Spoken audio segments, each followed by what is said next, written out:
Hello guys ఏందబ్బా ఈ పిచ్చిది చాలా రోజుల తర్వాత కనిపిస్తుంది అనుకుంటున్నానా? చెప్పాను కదా బ్రో 2026లో పెద్ద ఇన్‌ఫ్లుయెన్సర్ అయిపోవాలని. కలల గంట అయితే భీమగడికైతే వచ్చేసాను ఇంట్లో భీమ్ అయిపోతే. ఇంక పక్కనే పానీపూరి ఉంటే మనం ఆగుతామా? ఆగం గదా! ఎళ్ళిపోయాము.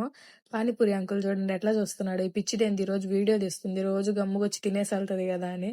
ఇంకా ఎలాగో మా ఇంట్లో ముక్కలేనిదే ముద్ద దిగదు కాబట్టి ఇంకా వచ్చి చికెన్ అంగట్లో అయితే 150కి చికెన్ అయితే కొట్టిచ్చేసాను. అలాగా వస్తా ఉంటే దారిలో అయితే నా సెకండ్ ఫోన్ పడిపోయింది. ఈరోజు అయిపోయింది. నాకు ఇంట్లో భజనే అనుకున్నాను. కానీ నా ఫోన్ అయితే తప్పించుకుంది.